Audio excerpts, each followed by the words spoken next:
মাত্র ২৪ বছর বয়সে পরপর ২ বার বিয়ে হয় আমার। আমি এক সন্তানের মা।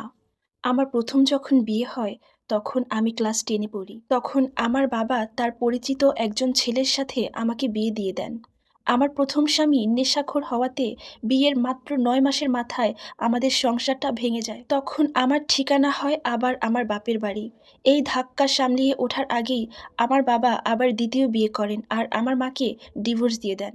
তখন আমার এবং মায়ের ঠাঁই হয় নানা বাড়িতে। সেখানেই আমরা আশ্রয় নেই। এর কিছুদিন পর আমি গার্মেন্টসে চাকরি নিই। ২০২২ সালের ১ম দিকে আমার মা হঠাৎ করে মারা যান। তখন থেকে আমি খুব একাকিত্ব অনুভব করতে শুরু করি। খুব একা, একা লাগতো আমার। যেখানে চাকরি করি সেখানে একজনের সাথে আমার পরিচয় হয়। মা মারা যাওয়ার কয়েক মাস পর সবকিছু জেনে শুনেই সে আমাকে বিয়ের প্রস্তাব দেয়। আমিও সবকিছু ভেবেচিন্তে রাজি হয়ে যাই। আমার বাবা তার ২য় বউকে নিয়ে সংসার করে, থেকেও না থাকার মতো। মামারা তাদের সংসার নিয়ে ব্যস্ত। আর এদিকে আমার মাও নেই। সুতরাং এসব কিছু ভাবলে আমার না করার কোনো উপায় নেই। আমাদের বিয়ে হয়ে যায়। আলহামদুলিল্লাহ আমি খুব সুখেই সংসার করতে থাকি। এরপর ২০২৪ সালের জানুয়ারি মাসে আমাদের একটা পুত্র সন্তান হয়। সন্তানটা পেটে আসার পরপরই আমি চাকরি ছেড়ে দেই। আর আমার স্বামীও সিদ্ধান্ত নেয় সে বাহিরে যাবেন। একটু সুখের আশায় আমিও আর অমত করিনি। বাচ্চা হওয়ার ৩ মাসের মাথায় সে কাতার চলে যায়।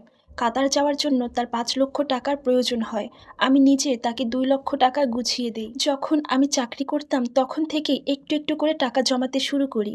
আর সেখান থেকে ১.৫ লক্ষ টাকার মতো হয়। আর আমার কিছু গয়না বিক্রি করে তাকে আমি প্রায় ২ লক্ষ টাকা দেই, একটু সুখে থাকার আশায়। আমার স্বামী বিদেশে যাওয়ার পর ১ম ২ মাস সবকিছুই ঠিকঠাক ছিল। তার সাথে প্রতিদিন যোগাযোগ, বাবুর সাথে ভিডিও কলে কথা বলা সবকিছুই ঠিক ছিল। এরপর হঠাৎ করে সে যোগাযোগ বন্ধ করে দেয়। ২য় স্বামীর বাবা-মা ছিল না এটাই জানতাম। তার একটা বোন ছিল। সে আমরা যেখানে চাকরি করি সেখানেই চাকরি করত। উনি আমাদের বিয়েতে অভিভাবক ছিলেন। আমার স্বামীর এমন আচরণে আমি খুবই ভেঙে পড়ি।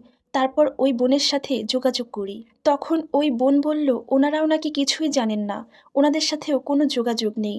তার কিছুদিন পর ওই বোনও ওই এলাকা ছেড়ে চলে গেছেন। তাই ওর বোনের কাছেও আর যোগাযোগের জন্য আমি যেতে পারিনি। আমার শ্বশুরবাড়ি জামালপুর। ঠিক এতটুকুই জানি। সেখানে আমি কখনোই যাইনি। এরপর থেকেই শুরু হয় আমার দুঃখের দিন। সাথে এত ছোট একটা বাচ্চা। তাছাড়া আমি নিজেও একজন সিজারের রোগী। কোনো যে কাজ করব সেই উপায়ও আমার নেই। যখন ওর বাবা বিদেশ যায় তখন ওর বয়স ছিল মাত্র ৩ মাস। সেই থেকে বাচ্চাটার বয়স এখন ১৫ মাস। আমরা দুজন কোনো রকম খেয়ে না খেয়ে বেঁচে আছি। এখন যে আমি আমার বাচ্চাটাকে নিয়ে বাবার বাড়িতে গিয়ে উঠবো সেই উপায়ও নেই। কারণ আমার মা বেঁচে নেই আর বাবা ২য় সংসার পেতে আছেন। সেখানে তো রয়েছে সৎমা। আর নানা বাড়িতে গিয়ে যে উঠবো, যেখানে মা বেঁচে নেই সেখানে নানা বাড়ি কি করে বেঁচে থাকে? মামারা নিজেদের সংসার নিয়ে ব্যস্ত। নিজের জীবনটা তো নষ্ট হয়েই গেল। এখন সন্তানের জীবনটাও নষ্ট হয়ে যাচ্ছে চোখের সামনে দেখতেছি। কি করব? আমরা যেই বাড়িতে ভাড়া থাকি সেই বাড়িওয়ালা খুব ভালো মানুষ। আমাদের কাছে কখনোই ভাড়া চায় না। কয়েক মাসের ভাড়া বাকি। সে বলেছে সম্ভব হলে দিতে। মাথা গোঁজার ঠাঁইটুকু এখন পর্যন্ত আছে। এর মাঝে আমার বাচ্চাটা বড় অসুখে পড়ে ২ বার। যা কিছু গয়না ছিল সবটুকু বিক্রি করে দিয়েছি। এখন আর চিকিৎসার জন্য একটা সুতাও নাই যে বিক্রি করব।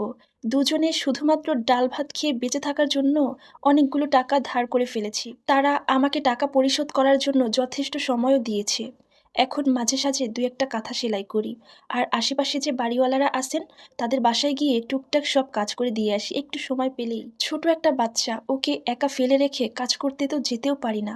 যখনই একটু সময় পাই কোনো বাসায় গিয়ে ১টা ২টা কাজ করে দিয়ে আসি। তারা কখনো বা ৳৫০, কখনো বা ৳২০ দেয়। আর সেটা দিয়েই আমার সংসার চলতেছে। এর মধ্যে প্রতিনিয়ত আমি আমার স্বামীর সাথে যোগাযোগ করার চেষ্টা করতেছি। কিন্তু তার নাম্বার চেঞ্জ।